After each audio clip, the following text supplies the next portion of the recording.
Bonjour, alors je vais vous présenter ici le module de remise à niveau des FI en ce qui concerne la pédagogie pour l'année 2021.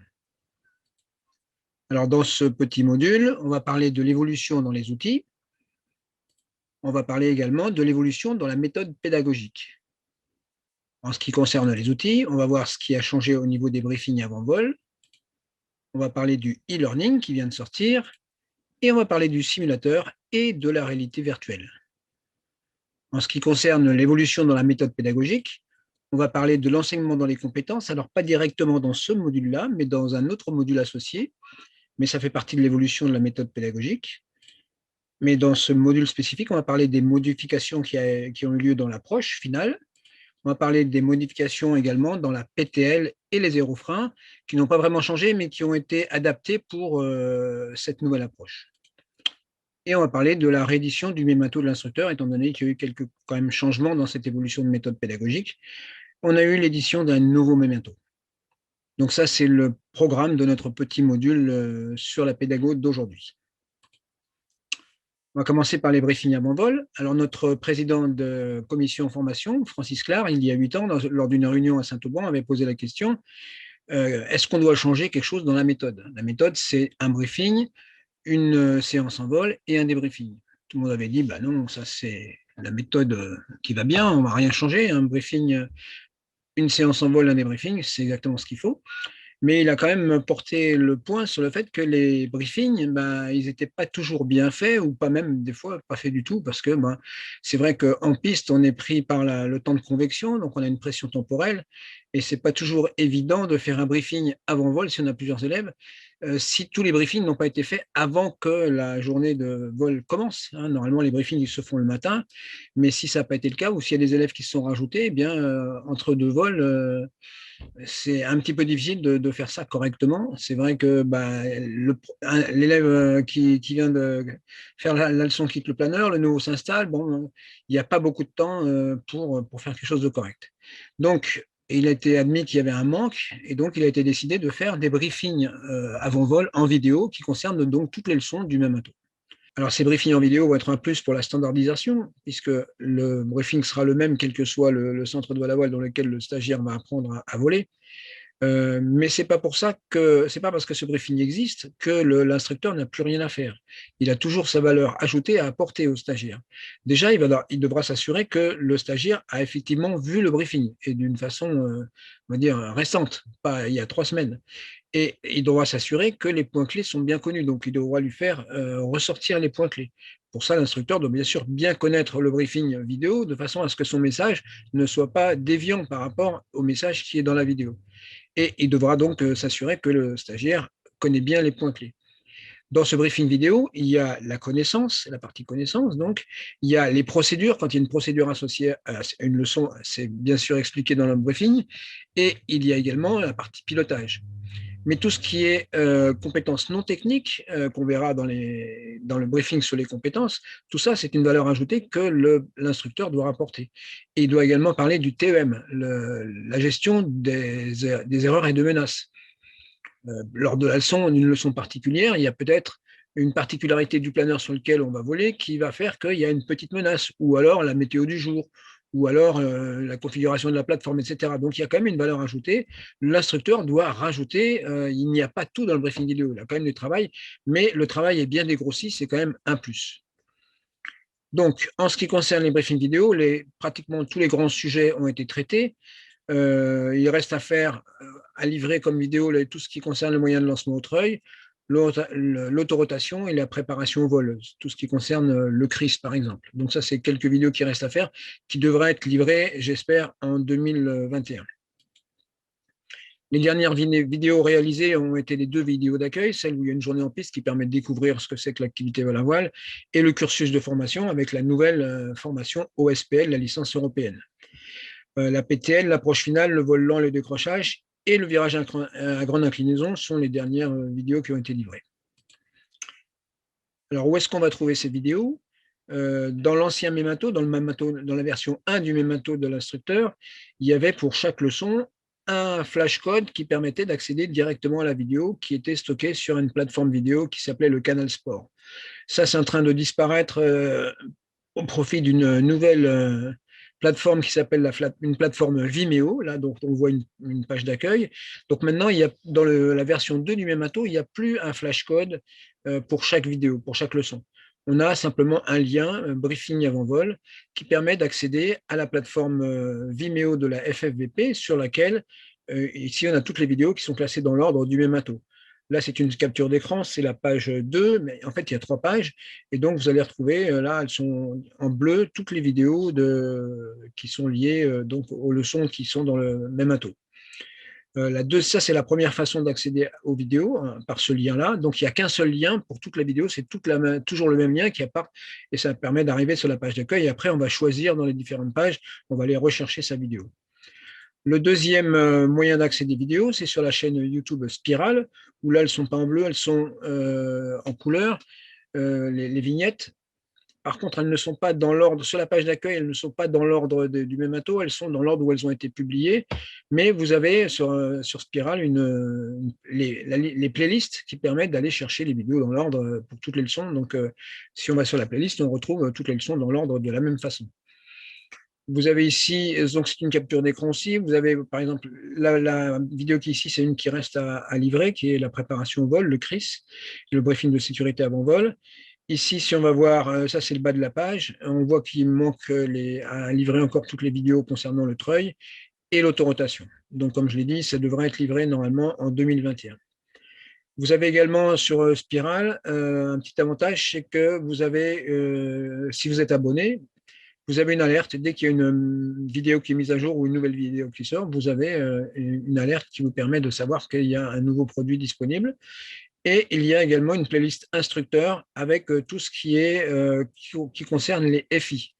Alors, sur la plateforme FFVP, vous avez également un lien qui s'appelle Briefing Sécurité, où vous allez retrouver ces vidéos également qui concernent les instructeurs.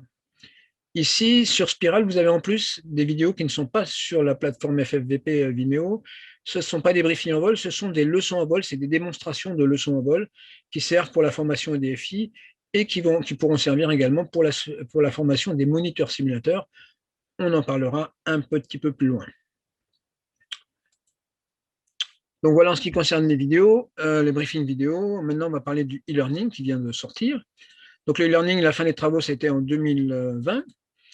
Et la mise en service a été effectuée le 18 janvier 2021, c'est-à-dire au début de cette année. Donc, Francis Clar, notre président de commission, tenait absolument à ce que les instructeurs aient un accès gratuit à ce e-learning. Donc, je vais vous montrer une petite vidéo qui permettra, si vous ne l'avez pas encore fait, de savoir comment aller récupérer ce e-learning sur le site de la FFVP. Alors, pour trouver ce e-learning, je vais donc me connecter sur le site de la FFVP. Voilà, Fédération française de vol en planeur. Je vais m'identifier. Mon ordinateur a en mémoire mes identifiants, sinon je marque mon numéro de membre et mon mot de passe. Voilà. Je vais dans la page Service et je trouve la boutique. Je clique sur boutique. Dans la boutique, je vais sur e-formation. Et là, eh bien, on me propose la SPL théorique pour les FI. Je suis connu comme FI grâce à mon numéro de membre. Je clique sur voir. Et ici, j'ajoute la formation au panier. Je reviens sur mon panier. Voilà, je vois que ça a bien été ajouté. Donc, total à 0 € et je valide la commande. Je vérifie s'il y a quelque chose à changer et je commande. Je vais aller voir dans mes mails.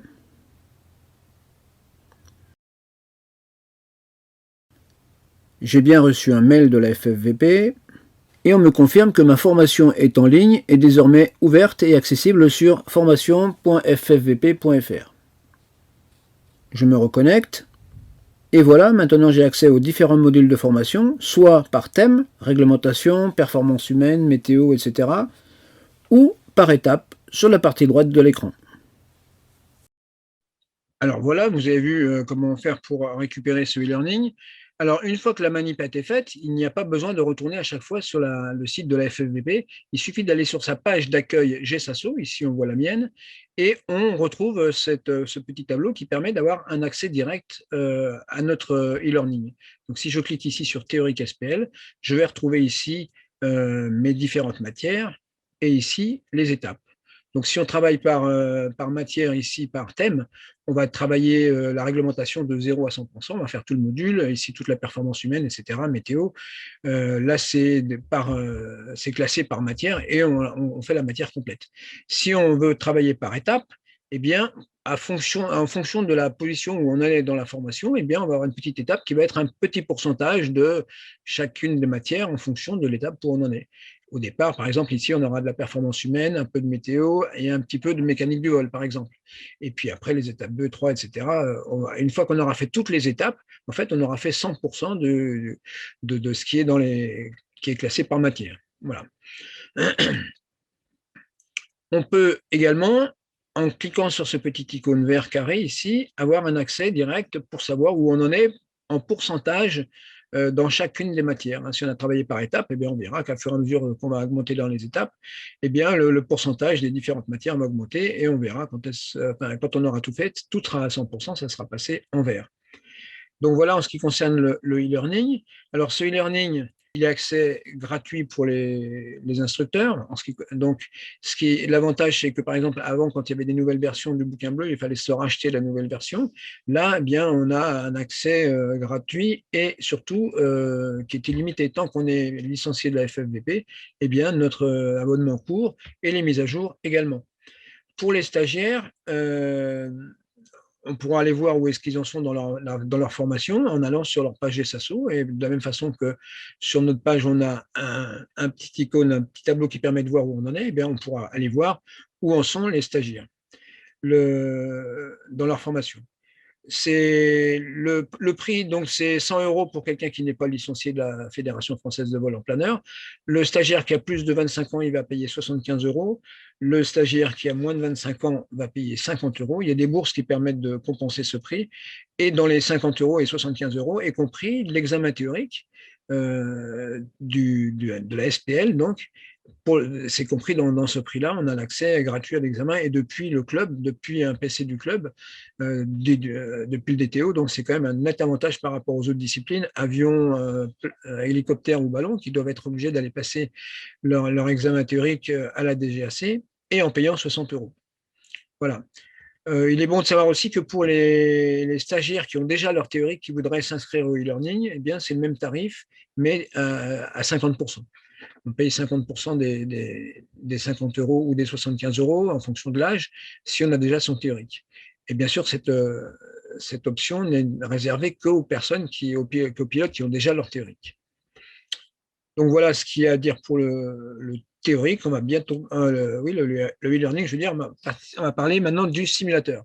Donc le simulateur, il n'y a pas de grand changement. On utilise maintenant majoritairement la version 2 de Condor, qui est très réaliste. Ici, on voit le simulateur de Buneau. Quand on est dans le simulateur de Buneau, on est vraiment au-dessus de Buneau, les forêts, les zones d'opératitude, les villes, enfin tout, tout correspond vraiment au local du terrain. Donc, ça permet de faire quelque chose d'assez réaliste et en plus du pilotage, de gérer les trajectoires et de travailler de façon beaucoup plus efficace grâce aux scènes qui ont été créées par Jean-François Gombou. Alors, la réalité virtuelle aussi est une belle amélioration. Ça permet de travailler en 3D et donc, par exemple, de faire des leçons qu'on ne pouvait pas faire avant, notamment les PTL, on peut les faire de façon beaucoup plus réaliste. On peut également faire du travail par les compétences, puisqu'on va pouvoir créer des situations, voir justement si le stagiaire a bien conscience des situations, prend des bonnes décisions, ça permet d'être beaucoup plus efficace. Donc ça existe depuis déjà un certain temps. Le vrai changement cette année, c'est le moniteur simulateur. On a rajouté un maillon dans la chaîne de formation, on s'est dit que c'est vrai que les simulateurs ne sont pas toujours bien utilisés ou beaucoup utilisés, hein. Pas mal d'instructeurs, soit n'ont pas le temps, soit ne sont pas à l'aise avec l'interface Condor 2 ou avec le simulateur lui-même. Donc, il y a quand même il y a moyen d'améliorer les choses et on s'est dit que peut-être ça serait intéressant de trouver des personnes qui pourraient former au simulateur en amont de l'instructeur, de façon à ce que ces simulateurs soient plus utilisés et que ça soit rentable pour les stagiaires, puisque c'est vraiment, ça ne coûte rien le simulateur. Donc, c'est quand même un avantage pour tout le monde. Donc, on s'est dit, on va essayer de trouver un cursus, enfin de trouver un maillon, et donc on a parlé du moniteur de simulateur. Ce n'est pas un instructeur, la sémantique a été respectée, les instructeurs en tiennent à leur privilège, mais là, donc, ce n'est pas un instructeur simulateur, c'est un moniteur simulateur. Et on s'est aperçu, enfin, ça existe dans les moniteurs simulateurs, enfin, ça existe dans les compagnies aériennes, on ne les appelle pas des moniteurs, c'est aussi des instructeurs, mais on s'aperçoit que, en fait, la personne qui est spécialisée sur l'instructeur, il va être souvent, au bout d'un certain temps, beaucoup plus performant que l'instructeur lorsqu'il fait sa leçon au simulateur, parce qu'il connaît toutes les petites astuces, les leçons qu'il va faire, il les connaît bien, et il connaît bien la mise en place du simulateur, toutes les astuces de clavier, de Condor, etc. Quelqu'un qui est spécialisé là-dedans sera, je pense, effectivement plus efficace qu'un instructeur qui fait occasionnellement du simulateur. Donc, le moniteur simulateur, lui, il est spécialisé dans les leçons de début, il ne va pas faire toutes les leçons. Ici, vous avez un extrait du memento du moniteur, justement, où on voit que voilà, les leçons c'est celles du début, référence visuelle, effet primaire, ligne droite, etc. Il n'y a pas le virage à grande inclinaison, il n'y a pas le décrochage, il n'y a pas les moyens de lancement. Vous voyez, tout ce qui c'est les leçons de début et puis les leçons de la phase 2 qui concernent l'approche et l'atterrissage et le roulement.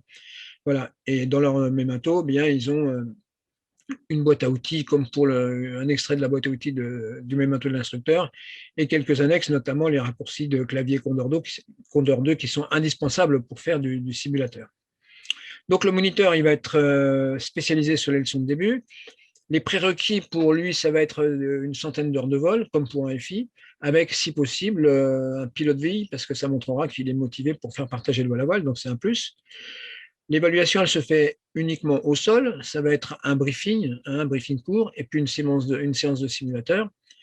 Sa formation, elle va être faite dans le cadre de l'ATO. C'est donc pas dans le cadre du DTO. Il faut que ce soit un FI de FI qui fasse la formation du moniteur de simulateur. Et cette formation, elle va se faire avec progressivité. Ça veut dire que on va par exemple, le former sur les trois premières leçons, qui sont les effets primaires, les références visuelles et la ligne droite, par exemple.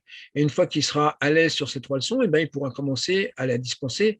Et puis après, à fur et à mesure, on va le former aux leçons suivantes qui sont sur la liste des leçons pour lesquelles il est habilité à faire, c'est-à-dire le virage, etc. Après, ensuite, l'approche. Et donc, ça veut dire qu'il pourra commencer à pratiquer en tant que moniteur avant d'avoir vu toutes les leçons. Il sera lâché progressivement sur les leçons à fur et à mesure que ça sera travaillé par le FI de FI au rythme. Il y en a qui iront très vite, d'autres stagiaires qui iront un peu moins vite. Le FI de FI s'adaptera à son moniteur et progressivement, il le lâchera sur les différentes leçons. C'est un programme officiel, donc c'est dans le cadre de la TO, il y a un programme de formation et une fiche de progression qui est dans GSASO. Alors, ce qu'on peut dire aussi sur le moniteur simulateur, c'est que ce moniteur simulateur, on va le former pour être moniteur. C'est-à-dire qu'on ne va pas former un futur, a priori, instructeur. On va faire un recrutement, on va essayer de trouver des volontaires pour quelqu'un qui est intéressé pour faire moniteur simulateur. Si on va avoir quelqu'un d'efficace, comme je l'ai dit tout à l'heure, c'est quelqu'un qui va en faire beaucoup. Donc, c'est quelqu'un qui va être performant au bout d'un moment. Donc, c'est intéressant d'avoir des moniteurs performants. Celui qui veut, qui a commencé à prendre un peu de pratique et d'assurance, qui voudra faire instructeur, il pourra bien sûr faire instructeur. Il aura un stage adapté à ce moment-là. Le module 1 sera réduit puisqu'il connaîtra déjà une bonne partie de leçons, donc il aura quelques leçons du module 1 à travailler, puis après un module 2 et un module 3. Mais quand même, le but, c'est de former des moniteurs. On ne va pas dire à un instructeur, tiens, l'année prochaine, tu vas faire instructeur, on va faire cette année moniteur. Non, ce n'est pas la bonne façon de faire. La sélection n'est pas la même déjà. Un instructeur, il est sélectionné en vol. Le cursus de formation n'est pas le même. C'est pas la même chose. Voilà. Donc, on forme quelqu'un qui veut devenir instructeur, il est sélectionné et formé comme instructeur, et un moniteur, on le sélectionne et on le forme comme moniteur, ce qui ne l'empêchera pas par la suite, comme je l'ai dit, de devenir instructeur. Voilà ce qu'il y avait à dire là-dessus sur le moniteur simulateur. On va parler maintenant de l'approche finale. Donc là, on est toujours dans l'évolution de la méthode. Donc l'approche finale, il y a eu une vidéo sondage qui a été largement approuvée par tous les filles. Donc cette approche finale, on a vu que le plan idéal d'approche a été remplacé par un pinceau d'approche qui est plus facile à gérer. Donc je vais vous laisser regarder la vidéo et on en parle un petit peu après.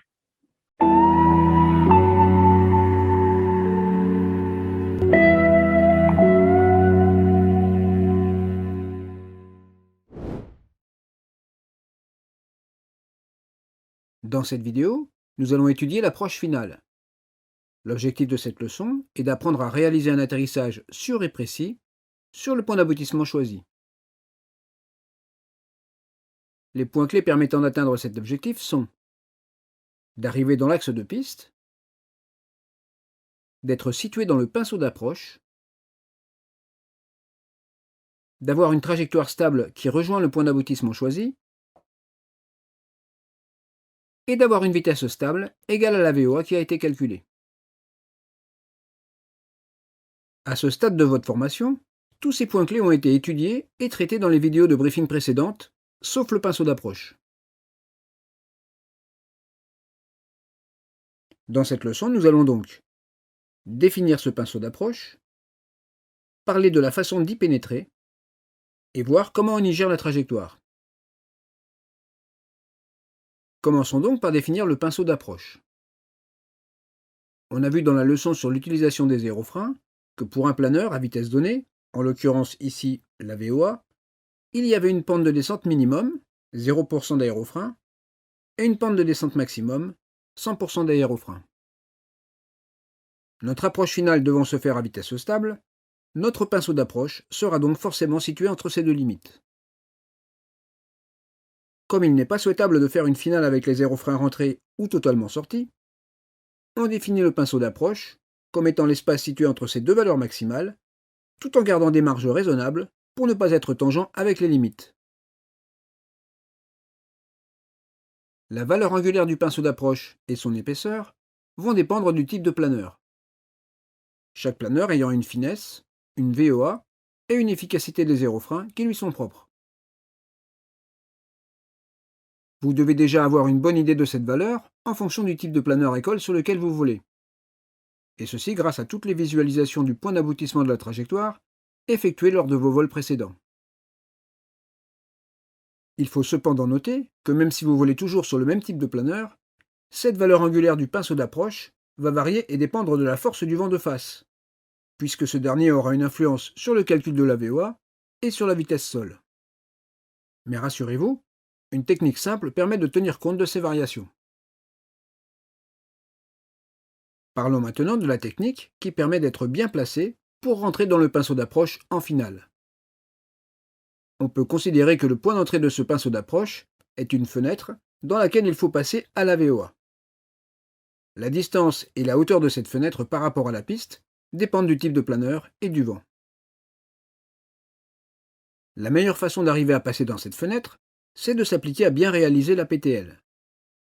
Nous avons étudié toutes ces règles de façon détaillée dans la leçon précédente. Comme on l'a vu, l'objectif de la PTL est d'amener le planeur en début de finale à la bonne vitesse, à la bonne hauteur et à la bonne distance du point d'aboutissement choisi. Pour résumer, l'objectif de la PTL est donc d'amener le planeur dans cette fenêtre qui constitue l'entrée dans le pinceau d'approche. C'est donc bien dans la réalisation de la PTL que se joue la réussite du passage dans cette fenêtre. En particulier, le bon positionnement du point de construction pour tenir compte de la valeur du vent de face en finale est très important. C'est cette technique qui va gérer le problème de la valeur angulaire du pinceau d'approche et qui nous fera arriver à une distance adaptée au vent en début de finale. Une PTL parfaitement réalisée est donc supposée nous amener dans la fenêtre d'entrée du pinceau d'approche, à la VOA, avec les aérofreins sortis à demi-efficacité. Cette fenêtre offre une certaine tolérance de hauteur pour rentrer dans le pinceau d'approche. Il suffit donc seulement d'arriver dans l'axe de piste quelque part dans cette fenêtre, et à la bonne vitesse, pour être en capacité de réussir son approche finale. Puisqu'une arrivée correcte dans le pinceau d'approche dépend de la PTL, et que cela a déjà été étudié, concentrons-nous maintenant sur la façon de gérer cette approche finale, afin d'avoir une trajectoire stable qui nous fera arriver sur le point d'aboutissement qui a été choisi. Une fois dans l'axe de piste à la VOA, il faut visualiser le point d'aboutissement de la trajectoire. Pour cela, il faut bien sûr avoir une trajectoire rigoureusement stable. Si la trajectoire aboutit sur le point d'aboutissement choisi, bravo, on ne change rien et on se contente de maintenir la stabilité de cette trajectoire. Et si par contre la trajectoire n'aboutit pas exactement sur le point d'aboutissement choisi, on va corriger la pente de descente en faisant varier l'assiette tout en régulant la vitesse avec les aérofreins, comme cela vous a été enseigné dans la leçon sur les changements de trajectoire à vitesse constante. On aura donc une nouvelle valeur de braquage des aérofreins. Si cette nouvelle valeur de braquage permet de maintenir la VOA et la trajectoire stable vers le point d'aboutissement, on la maintiendra constante sans se préoccuper de sa valeur si elle n'est pas proche du braquage mini ou maxi. Si on subit des petites déstabilisations pendant le reste de l'approche, on fera les ajustements d'assiette et d'aérofrein nécessaires sur le même principe, et cela jusqu'à l'arrondi. Pour résumer, lors de la PTL, la demi-efficacité des aérofreins est préaffichée en début d'étape de base. Cela nous donne un potentiel de correction équivalent, tant vers le haut que vers le bas. Mais lors de l'approche finale, en dehors des butées, le braquage des aérofreins est libre, et on maintiendra la valeur affichée permettant de conserver la VOA, suite à un éventuel ajustement d'assiette pour rejoindre le point d'aboutissement choisi. Cette méthode fonctionne si bien sûr on est à la VOA, et si celle-ci reste stable. Si ce n'est pas le cas, il va falloir gérer la vitesse, en jouant de façon conjointe sur l'assiette et les aérofreins. Pour cela, reportez-vous aux vidéos sur l'utilisation des aérofreins.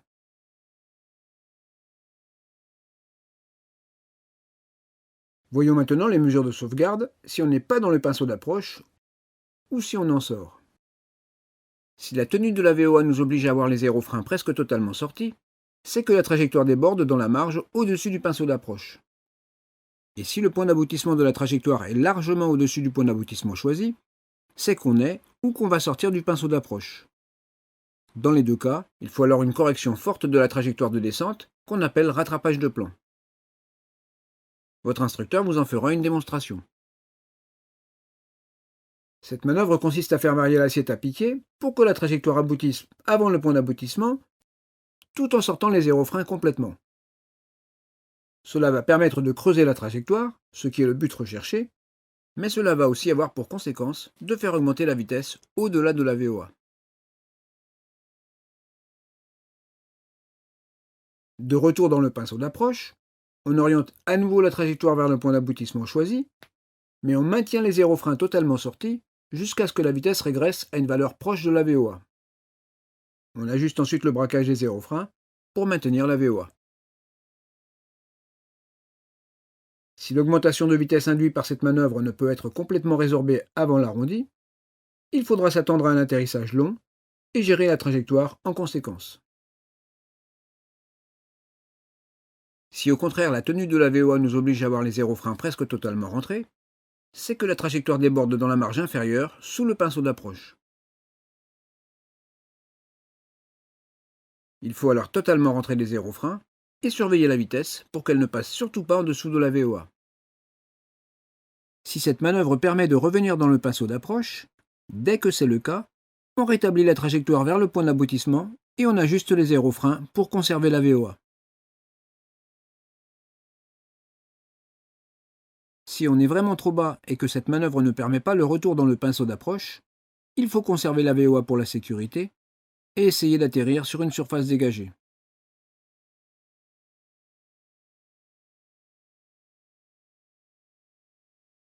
Pour bien réussir une approche finale, il est donc très important de regarder quelle valeur de braquage des aérofreins est nécessaire pour garder la VOA. Si cette valeur est proche de 0% ou 100% d'aérofrein, c'est qu'on est rentré dans une démarche située en dehors du pinceau d'approche, et qu'il faut rapidement faire une des corrections que l'on vient de décrire. Dans tous les cas, il est bon qu'après l'atterrissage, vous fassiez un bilan de votre finale et en particulier que vous évaluiez le braquage moyen des aérofreins que vous avez dû adopter pour tenir la VOA. Vous en tirerez des enseignements qui vous serviront à mieux apprécier la pente du pinceau d'approche lors de vos prochains atterrissages. Pour terminer, revoyons les points clés de cette vidéo sur l'approche finale. Il n'y en a que deux. Le premier est que la réussite d'une approche finale se joue dans la précision de la PTL. C'est la stricte application des règles de réalisation de cette PTL qui va nous permettre d'arriver dans la fenêtre du pinceau d'approche et de nous donner toutes les chances de réussir un bel atterrissage. Le second est qu'une fois dans le pinceau d'approche, il faut faire les éventuelles corrections d'assiette nécessaires pour orienter et maintenir la trajectoire vers le point d'aboutissement choisi, et réguler la vitesse avec les aérofreins sans se préoccuper de la valeur du braquage, sauf s'il est proche des valeurs maximales ou minimales. On fera les ajustements nécessaires jusqu'à l'arrondi. Dans cette vidéo, nous avons parlé de l'approche finale. Dans la prochaine vidéo, nous verrons l'atterrissage et le roulement. Voilà, donc on va revenir un petit peu sur les points clés de cette approche. Donc, on a vu que la PTL doit être maîtrisée pour permettre une arrivée dans le pinceau d'approche. Si on n'arrive pas, si la PTL, à l'issue de la PTL, on n'est pas dans le pinceau d'approche ici, eh bien évidemment, on ne pourra pas réaliser de façon correcte la leçon. Donc, si on n'est pas dans le pinceau, il ne faudra pas retravailler l'approche finale, c'est bien la PTL qu'il faudra retravailler. Donc, c'est pour ça qu'elle est dans le cursus de formation dans le nouveau Mémato, la PTL est maintenant en amont de l'approche finale pour cette raison. Le gros changement, vous l'avez vu, c'est qu'avant, on demandait le PIA, c'est-à-dire d'être avec un demi-braquage d'aérofrein sur le PIA. Et bien maintenant, ce n'est plus le cas. Maintenant, il suffit d'avoir une trajectoire qui aboutit sur le point d'aboutissement qui a été choisi et d'avoir la VOA. Et bien, donc c'est bon, quel que soit le braquage des aérofreins, on considérera que cette approche finale est réussie, à condition, bien sûr, d'être en dehors des marches et de ne pas avoir les aérofreins complètement rentrés ou complètement sortis. Les deux critères de réussite sont, donc, je l'ai dit, c'est l'arrivée sur le point d'aboutissement choisi, avec une bonne tenue de la VOA, et dans ces conditions-là, on considère que l'approche finale est réussie. La trajectoire, je rappelle, est gérée avec le manche pour arriver sur le point d'aboutissement choisi, et la VOA, elle est gérée avec les aérofreins. Alors, le petit changement également dans le Mémato concernant l'approche finale, c'est qu'on est sorti de la structure standard. Dans le Mémato version 1, toutes les leçons, quelles qu'elles soient, sont dans cette structure standard qui est détection, séquence d'action, exercice. Et bien, pour l'approche finale, on en est sorti. Maintenant, il y a 3 pages d'explication qui reprennent ce qui est dans la vidéo. Ça reprend tout ce qui est dans la vidéo. Et ici, on a des explications. Il n'y a plus ces 3 séquences d'action parce qu'en fait, dans l'approche finale, tout arrive en même temps. Donc, c'est difficile de séquencer. Tout doit être fait en même temps. Donc là, c'est les 2 autres pages de l'approche finale. On voit ici des précisions qui disent qu'effectivement, si on a à 0% ou à 100% des aérofreins hors pinceau, donc là, c'est la PTL qui a été mal faite, qui a été mal gérée. Donc, c'est sur la PTL qu'il faudra travailler et non pas sur l'approche finale. On a aussi quelques propositions d'approche particulières qui vont permettre au fur et à mesure de travailler des points particuliers sur cette approche, des exercices un peu plus délicats. Et surtout, ce qui est très important, c'est qu'après chaque atterrissage, il faut effectuer un débriefing et inviter l'élève à s'auto-évaluer. Parce qu'il faut être sûr qu'il ait bien conscience de la situation, de comment ça s'est passé, cette approche. Il arrive des fois que l'élève a l'impression d'avoir raté alors que finalement, ce n'était pas si mal, ou alors il a l'impression d'avoir très bien fait et en fait, il a complètement raté. Donc, il est vraiment important de le faire parler, de savoir ce qu'il a ressenti. Est-ce qu'il a vraiment ressenti ce qui s'est passé dans la réalité? Est-ce que cette approche a été effectivement bien réussie ou pas si bien réussie que ça? Et puis également, il faut qu'il ait conscience de la valeur des aérofreins qui a été utilisée, puisque maintenant elle est libre, cette valeur. Il faut bien lui être sûr qu'il a bien remarqué, par exemple, qu'il avait par exemple son approche avec tous les aérofreins sortis, ou pas loin. Donc ça veut dire que il était bien, mais quand même, il était finalement un peu haut au départ. Donc ça, il faut en avoir conscience. Ou aussi au contraire, il a fait son approche avec presque pas d'aérofreins. Ça veut dire que il était quand même bien, mais il était sur une partie basse. Donc il faut qu'il en ait conscience de façon à essayer de corriger ça le coup d'après. Donc, en fait, ça, c'est très important de bien faire parler le stagiaire et ça fait partie du débriefing et ça, c'est un autre module que vous verrez également. Donc l'impact sur la PTL, eh bien, on a vu que ça a été, la PTL n'a pas vraiment changé, mais on l'a déplacée et re-rédigée un petit peu plus, de façon plus claire, de façon à ce que cette PTL elle soit bien comprise et bien réalisée avant d'attaquer l'approche finale. Cette leçon, c'est la deuxième, et c'est la deuxième et il n'y en a pas d'autre, qui est sortie également de la structure standard détection, séquence d'action, exercice. Donc, si on regarde le mémato, eh bien, effectivement, on retrouve 3 pages d'explications comme pour l'approche finale, où, par exemple, on explique comment calculer son point de construction pour le virage à 45 degrés. Alors, on retrouve ici toutes les explications qui sont dans la vidéo de la PTL, mais évidemment, dans la vidéo de la PTL, c'est en dynamique avec des schémas qui évoluent, donc c'est beaucoup plus facile à comprendre en regardant la vidéo qu'en lisant le texte qui se trouve ici, mais ça a quand même été re-rédigé de façon à ce que ça soit plus facile à lire et à comprendre. Donc c'est pareil, il y a 3 pages, on voit les deux autres pages de la PTL ici, avec des propositions d'exercices supplémentaires qui vont permettre de compliquer petit à petit et de voir les différentes situations possibles lors de la réalisation de la PTL. En ce qui concerne les aérofreins, donc c'est une leçon qui est relativement difficile à restituer et souvent mal comprise. Donc, ça a été réécrit de façon à la simplifier, mais la méthode d'utilisation des aérofreins, modification de trajectoire à vitesse constante et modification de vitesse à trajectoire constante, n'a pas changé. Ça, c'est toujours la même chose. Mais il y a des explications supplémentaires, notamment ici, vous voyez, là je suis sur l'approche finale, sur la première page de l'approche finale, eh bien, on retrouve ici tout ce qui est les opérations conjointes, manœuvres conjointes des aérofreins et du manche en fonction des différentes situations. Eh bien là, vous voyez, on a qui est expliqué, toute l'utilisation des aérofreins et du manche là, sur cette première page, mais également sur les 2 autres pages de l'approche finale. Donc en fait, en ce qui concerne les aérofreins, on a beaucoup d'explications supplémentaires sur la page de la leçon des aérofreins, mais également et surtout sur l'approche finale où là c'est bien détaillé, toutes les actions conjointes sont bien détaillées, ça permet donc d'avoir des informations plus claires. Alors, on arrive à la fin de notre petit module où on présente le mémato de l'instructeur version 2. Eh bien, ce mémato ici, donc on voit c'est l'édition 2. On le reconnaît plus facilement avec la couleur du chapeau de l'élève qui est devenu rouge, alors que sur la version 1, eh bien, il était bleu. Ce qui a évolué dans ce mémato, on en a parlé, il n'y a plus le flash code sur chaque leçon qui permet d'aller directement sur la vidéo, mais on a un lien qui permet d'aller sur la plateforme Vimeo FFVP, et donc sur cette plateforme Vimeo, sur la page d'accueil, on ira chercher sa vidéo. Ou on peut également, comme je vous l'ai dit, aller sur Spiral, la chaîne YouTube Spiral, pour récupérer toutes les vidéos. Ce qui a été modifié, c'est la rédaction des leçons sur les aérofreins, la PTL et l'approche, notamment avec les 2 dernières là, donc, qui sont sorties de la structure standard, avec des explications plus claires. Il y a une inversion dans le cursus des leçons de PTL et approche, puisqu'on a vu qu'il fallait que la PTL soit bien maîtrisée avant de réaliser la leçon sur l'approche.